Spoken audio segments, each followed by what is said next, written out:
Assalamualaikum warahmatullahi wabarakatuh. Waalaikumsalam. Bismillahirrahmanirrahim. Alhamdulillahi rabbil alamin. Wal 'aqibatu lil muttaqin wa la 'udwana illa 'alal zalimin. Asyhadu an la ilaha illallah wahdahu la syarika lah. Wa asyhadu anna sayyidana Muhammadan 'abduhu wa rasuluh. Allahumma shalli ala sayyidina Muhammadin al-Fatih lima uliq wal khatim lima sabaqa nasiril haqqi bil haqq wal hadi ila siratikal mustaqim wa ala alihi wa sahbihi haqqa qadrihi wa qadarihi al-'azim. Amma ba'du.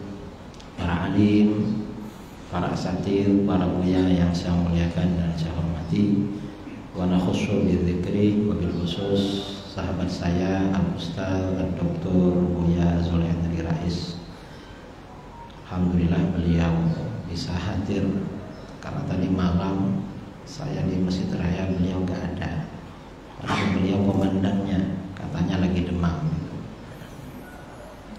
Dan para DKM Masjid Nurul Huda, para jamaah kaum muslimin dan muslimat yang berbahagia yang saya muliakan dan saya hormati. Insyaallah kalau nggak salah saya ke masjid ini sudah yang kedua kali.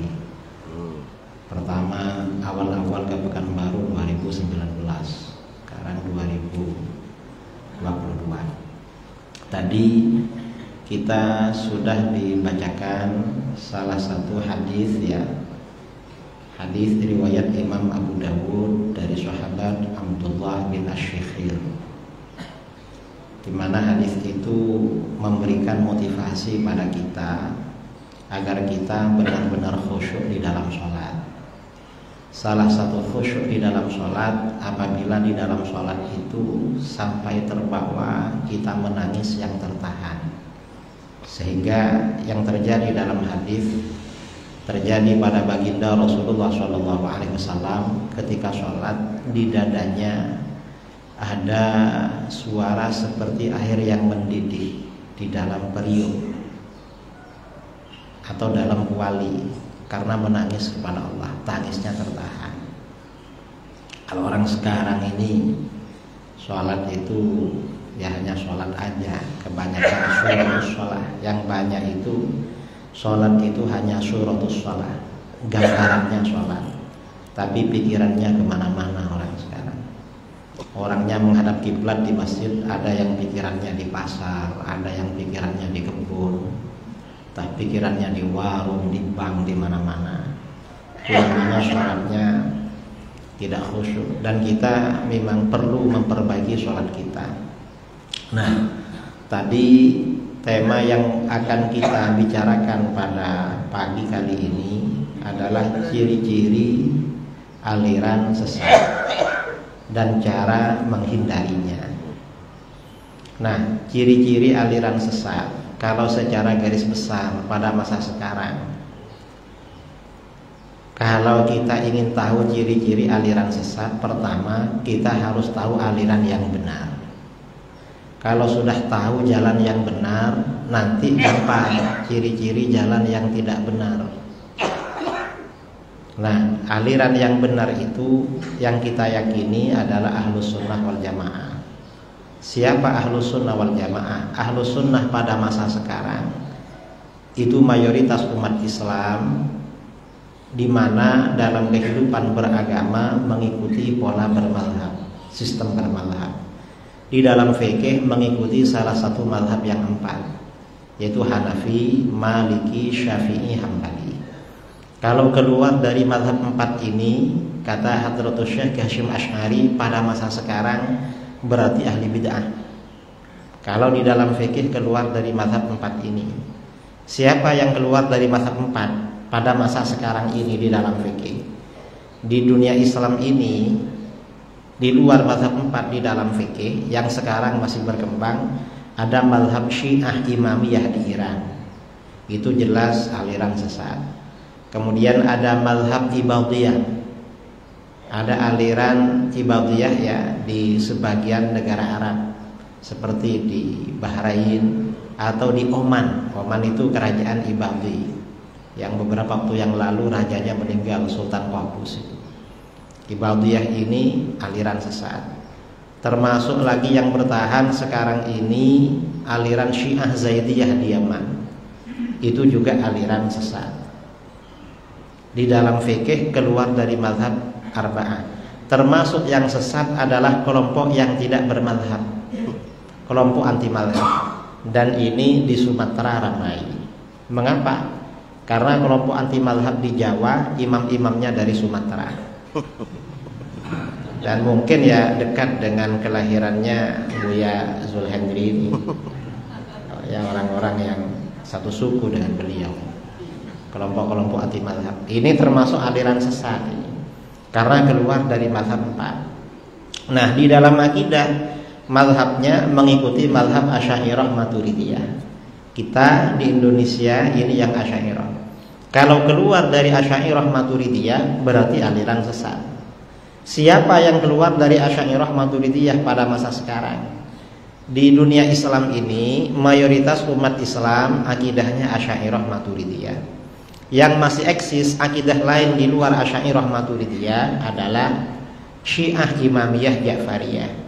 Itu termasuk aliran sesatnya, pusatnya di Iran dan di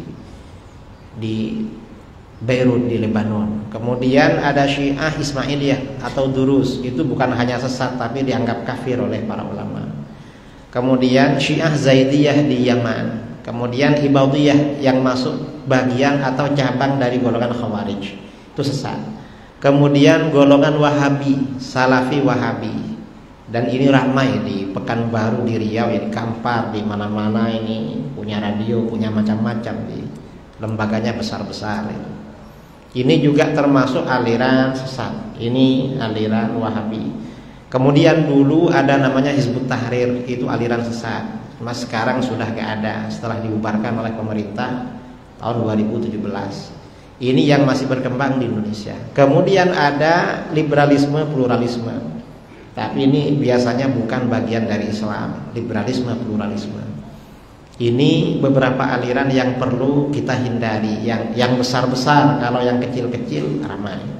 Kemudian di dalam tasawuf, ini mazhab di dalam akidah. Di dalam tasawuf kita mengikuti mazhabnya Imam Junaid al-Baghdadi. Thariqahnya bermacam-macam. Ada Naqsyabandiyah, ada Naqsyabandiyah Khalidiyah. Kalau di Sumatera ini kebanyakan Naqsyabandiyah. Kalau di Jawa itu ada Syadziliyah. Kebetulan saya ini thariqahnya Syadziliyah. Kemudian ada Tijaniyah. Kemudian dan thariqah yang lain. Kalau keluar dari mazhabnya Imam Junaid al-Baghdadi, itu berarti termasuk aliran sesat, kelompok tasawuf yang sesat. Nah, sekarang ini di dunia Islam, termasuk di Indonesia, ada aliran-aliran sesat. Ada yang sesat dalam akidah, sesat dalam fikih, ada sesat dalam tasawuf. Dan baru-baru ini dalam 7 bulan terakhir ini viral, ya, viral kelompok tasawuf yang keluar dari mazhabnya Junaid al-Baghdadi dan bikin thariqah baru. Dan kayaknya menyebar di Pekanbaru. Pekanbaru sempat menyebar, dan pimpinannya tokohnya ngaku Imam Mahdi, ngaku apa ya, pokoknya macam-macam ya. Sekarang kita harus hati-hati. Nah, ini aliran sesat. Nah, yang perlu kita bicarakan ini ciri-ciri secara umum.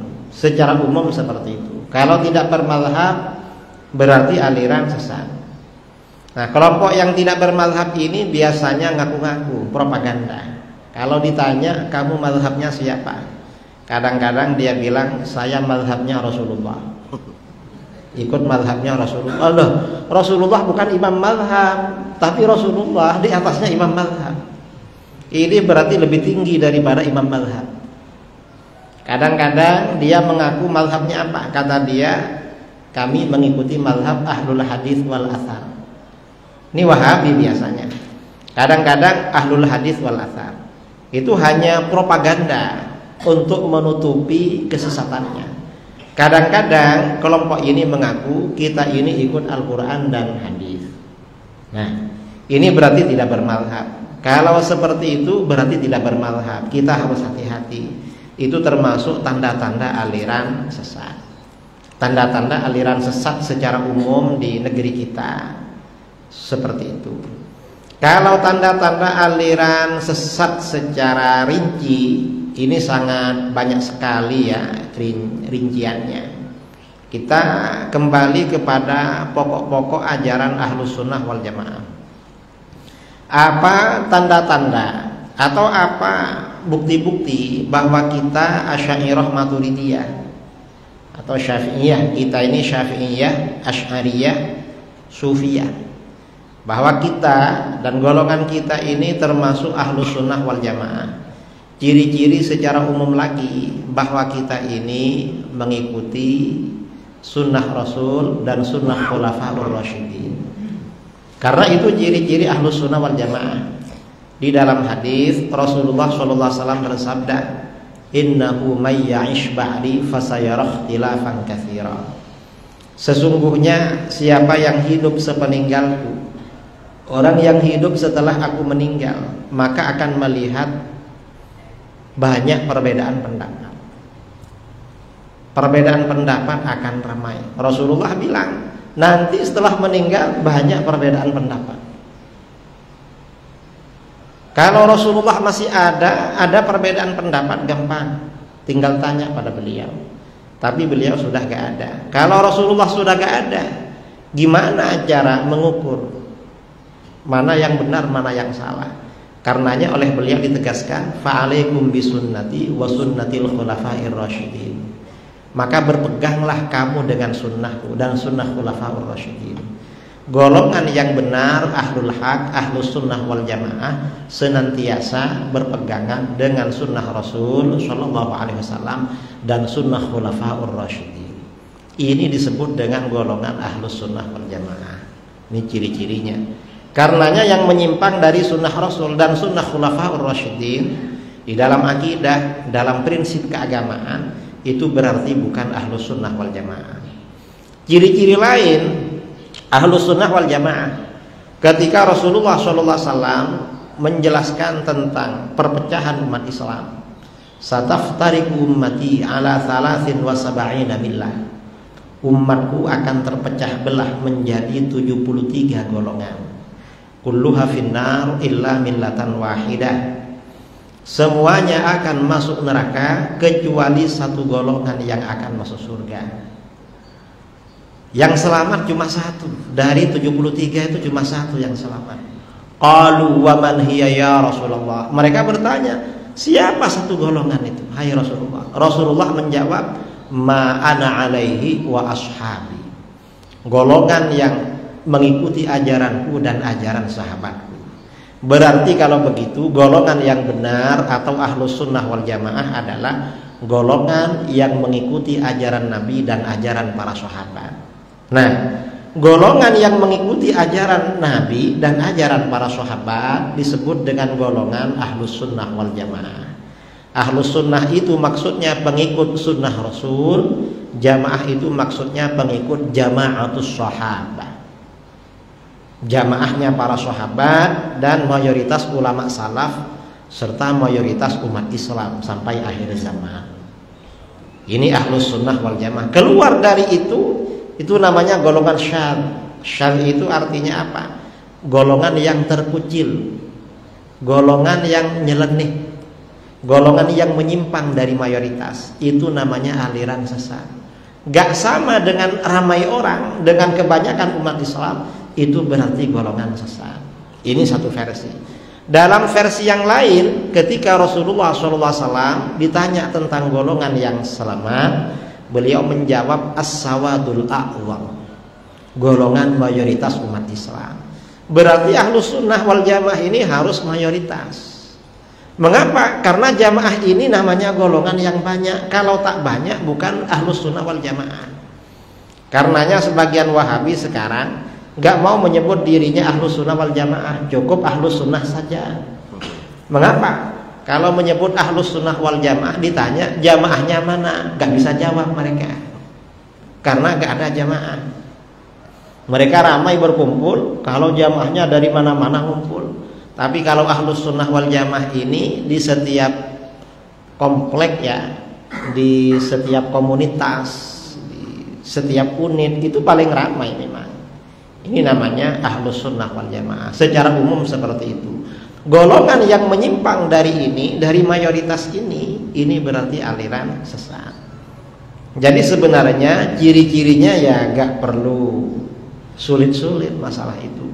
Dan Islam disebarkan kepada bangsa kita, bangsa Indonesia.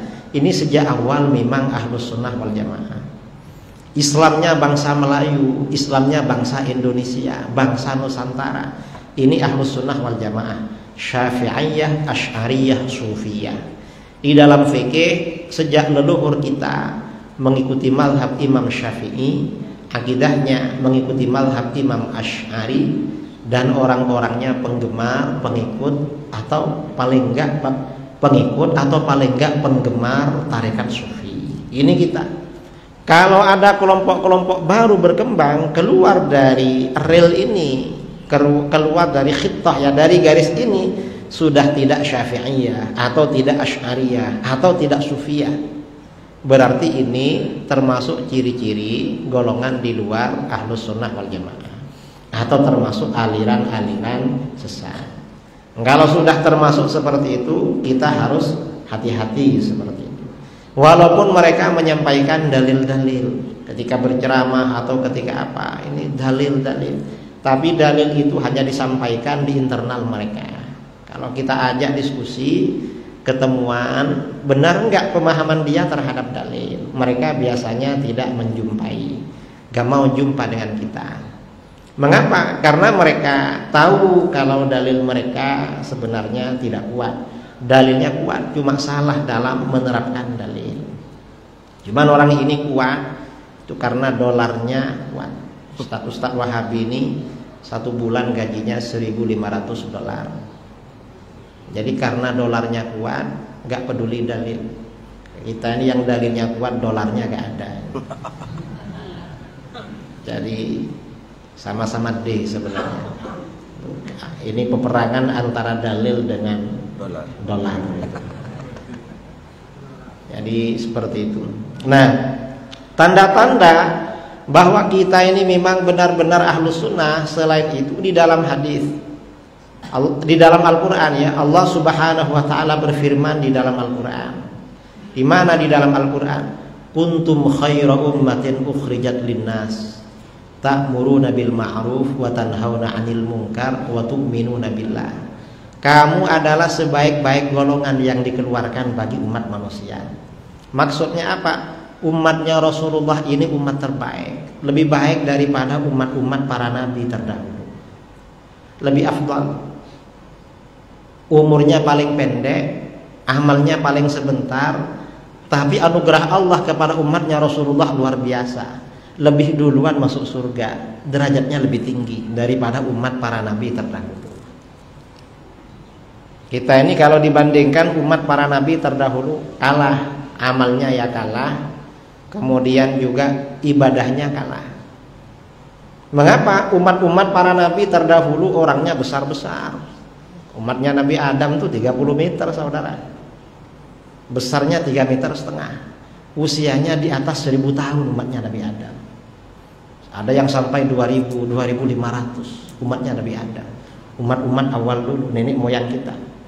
Lalu nabi berikutnya dikurangi oleh Allah, sudah agak pendek, usianya tambah pendek. Nabi berikutnya kurang lagi, sampai umatnya Rasulullah SAW fisiknya paling pendek, usianya paling pendek juga, paling pendek. Apalagi orang Indonesia, walaupun jamaah umroh tiap hari ya, kalau normal yang dikirim dari Indonesia 20.000, tapi di Mekah gak kelihatan. Mengapa? Kecil-kecil orangnya. Nah, walaupun umatnya Rasulullah ibadahnya paling sebentar, kemudian secara fisik juga usianya pendek-pendek, tapi paling afdal. Mengapa? Karakternya umatnya Rasulullah di dalam Al-Quran, ta'muruna bil ma'ruf wa tanhauna 'anil munkar. Kalian selalu beramar ma'ruf nahi munkar. Umatnya Rasulullah ini berani, rata-rata berani. Artinya apa? Kalau ada kemungkaran pasti ada yang protes. Kalau ada kebaikan pasti ada yang ajak-ajak. selalu amar ma'ruf nahi mungkar. Amar ma'ruf itu mengajak kebaikan, memerintahkan kebaikan, nahi mungkar mencegah kemungkaran. Karena umatnya Rasulullah ini selalu amar ma'ruf nahi mungkar, maka istimewa. Istimewanya apa? Umatnya Rasulullah, mayoritas umatnya Rasulullah tidak akan menjadi pengikut aliran sesat. Mayoritas senantiasa istiqamah mengikuti ajaran Ahlus Sunnah wal Jamaah. Pasti seperti itu. Mengapa? Ini umat terbaik ini. Kalau sampai mayoritas sesat gak mungkin. Karenanya tanda-tanda aliran sesat itu adalah aliran yang suka menyesatkan, membid'ahkan, apalagi mengkafirkan mayoritas umat Islam. Mengapa begitu? Ini gak ngerti karena umatnya Rasulullah itu umat terbaik. Sebagai umat terbaik dijaga oleh Allah, selalu amar ma'ruf nahi mungkar. Ulamanya ramai, ulamanya banyak. Setiap ada orang mengeluarkan pernyataan mungkar diprotes oleh ulamanya, sehingga mayoritas umat itu terjaga dari kemungkaran itu, terhindar. Ini ciri khas yang pertama. Yang kedua, umatnya Rasulullah ini wa tu'minuna billah, kamu selalu beriman kepada Allah. Artinya apa? Anugerah Allah kepada umatnya Rasulullah SAW, keimanannya memang dijaga oleh Allah. Tidak akan terjun ramai-ramai dalam kekufuran, dijaga. Karenanya di antara tanda-tanda aliran sesat adalah golongan yang suka mengkafirkan mayoritas umat Islam. Ini sesat berarti. Ada yang suka mengkafirkan umat Islam ramai di Pekanbaru, yang mensyirikkan. Ada kan? Salafi Wahabi. Mengapa mengkafirkan? Dia gak ngerti. Yang dia kafirkan itu siapa? Umatnya Rasulullah. Umatnya Rasulullah ini umat terbaik. Sebagai umat terbaik diberikan anugerah oleh Allah. Wa tu'minuna billah, kamu selalu beriman kepada Allah. Ini garansi dari Allah. Kalau umatnya Rasulullah imannya dijaga oleh Allah, ada garansi. Karenanya kelompok yang suka mengkafirkan itu berarti bukan Ahlus Sunnah wal Jamaah. Makanya di dalam hadis ciri-ciri aliran sesat yang suka mengkafirkan, hadis yang disahihkan oleh Ibnu Hibban di dalam sahihnya dari Abu Dzar, dari siapa? Dari Hudzaifah bin Al-Yaman, ya. Inna mimma atakhawwafu alaikum rajulun qara'al Qur'an. Sesungguhnya sesuatu yang aku takutkan pada kalian, orang yang membaca Al-Quran. Kita umat Islam ini baca Quran semua, tapi ini kok disebut membaca Al-Quran? Ini berarti bacaannya bagus, terkenal dia kalau baca Quran. Qurannya bukan kaleng-kaleng, ya, bukan kawi-kawi. Qurannya bagus. Hatta idza ru'iyat bahjatuhu wa sharat ritan lil Islam. Hingga ketika dia kelihatan indah sebab Al-Quran dan dia membela, menjadi pembela Islam. Dia ini indah karena Qurannya bagus. Qurannya bagus dia. Dan vokal membela Islam. Artinya lawan kafir, ya, mengajak orang ngaji. Ini bagus. Akhirnya bagaimana? Ghayyarahu ila ma sya'allah. Dia menggantinya pada apa yang Allah kehendaki. Fansalakha minhu wa nabadhahu wara'a dhahri. Lalu dia melepaskan diri dari Al-Quran dan dia lempar Al-Quran jauh-jauh ke belakang. Al-Quran dilemparkan oleh dia. Kemudian bagaimana? Fasa'a ala jarihi bis-saif. Lalu dia menyerang tetangganya dengan pedang. Waramahu bisyirki, dan menuduh tetangganya syirik. Nah, orang-orang yang suka mensyirikkan orang ini Qurannya bagus memang. Betul apa enggak kira-kira? Betul. Dan dia punya militansi pada Islam. Dan Al-Qurannya indah. Orang seperti ini sabda Rasulullah. Tapi dia apa? Hatinya jelek. Dia keluar dari Al-Quran, dari ajaran, dari Al-Quran, kemudian memerangi tetangganya, membunuh tetangganya. Ini ISIS. ISIS ini kan umat Islam yang dibunuh, dituduh syirik. Sahabat bertanya, ya Rasulullah, ayyuhuma aula bisyirki ar-rami amil marmi. Rasulullah, siapa yang paling berhak menyandang predikat syirik? disebut syirik. Apakah yang menuduh atau yang dituduh syirik? Apa yang dituduh? Rasulullah menjawab, balir rami, justru yang suka menuduh syirik itu yang paling berhak menyandang kesyirikan. Nah, ini artinya apa? Di antara tanda-tanda aliran sesat itu kadang-kadang Qur'annya bagus. Karenanya hati-hati saudara dengan orang yang Qur'annya bagus tetapi gak ada ilmu, lalu suka mensyirikkan. Jangan-jangan ini yang dimaksud oleh baginda Rasulullah SAW. Karena sekarang ini akhir zaman.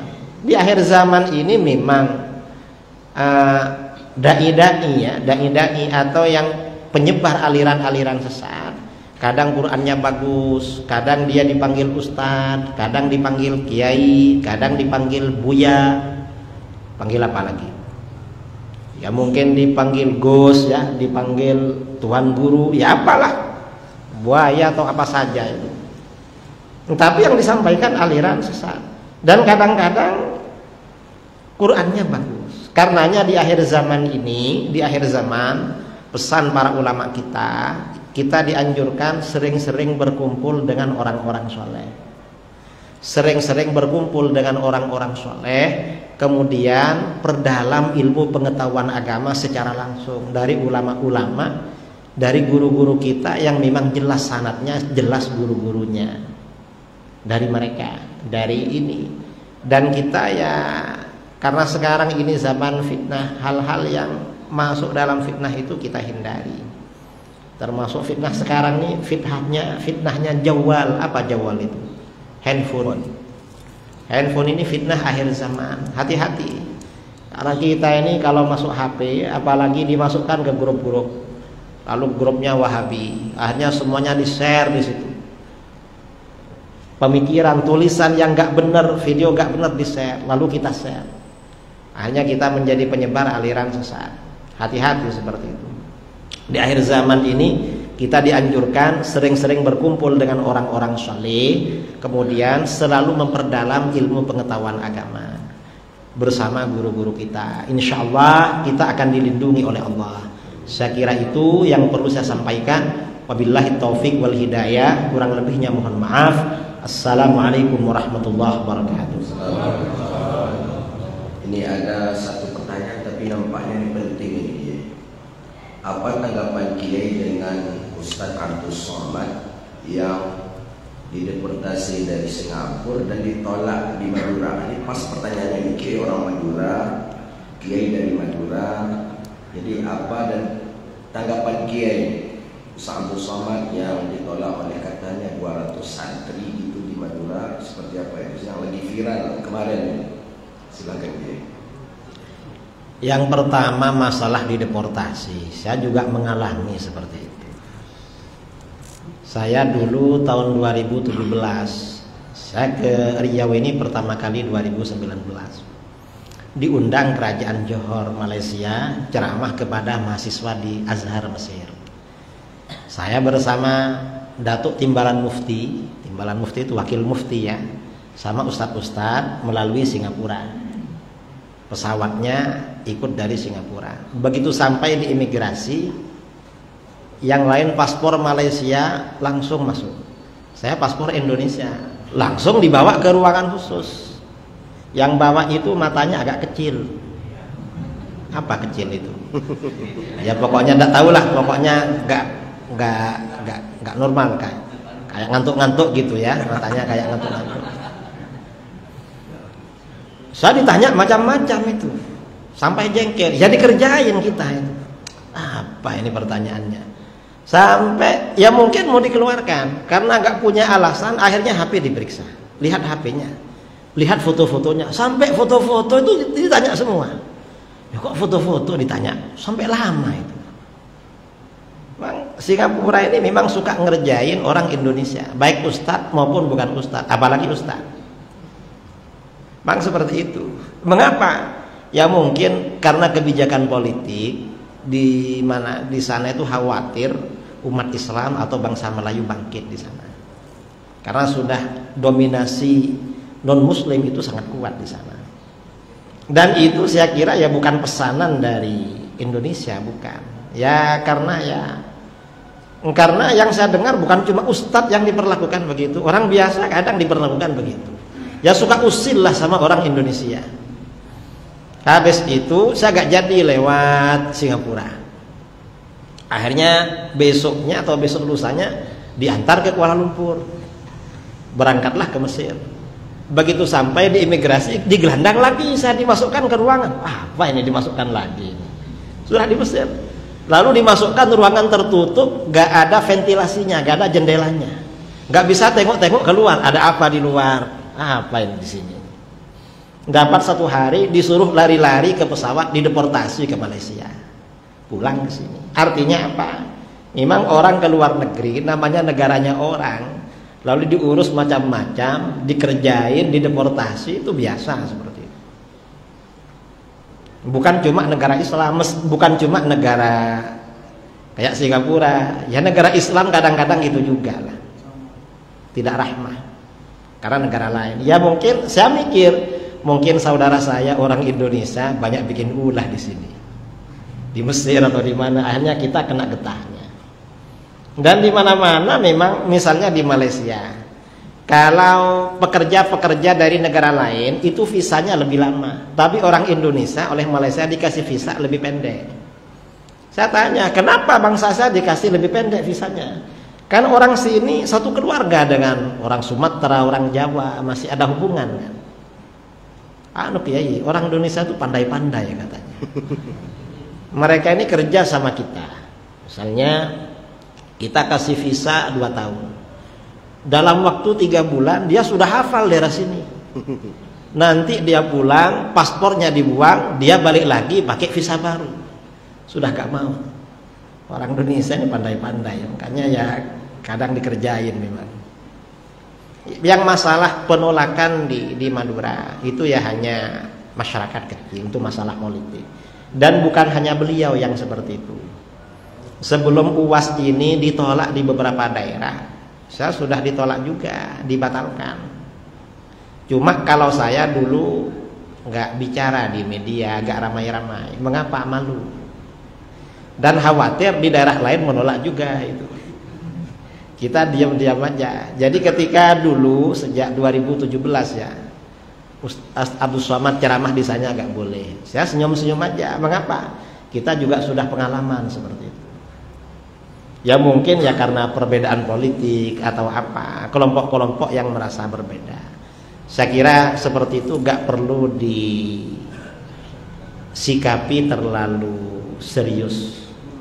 Itu saya kira termasuk malu ya kalau disebarkan, malu. Dan itu juga saudara kita ya, mungkin mereka belum paham lah. Dan kita ini sebagai ustadz atau apa dai, kadang-kadang dapat ujian juga perlu kesabaran. Perlu kesabaran juga. Sejauh mana kesabaran kita dalam berdakwah seperti itu. Dan mungkin ustadz yang lain juga mengalami hal yang sama, bukan cuma beliau.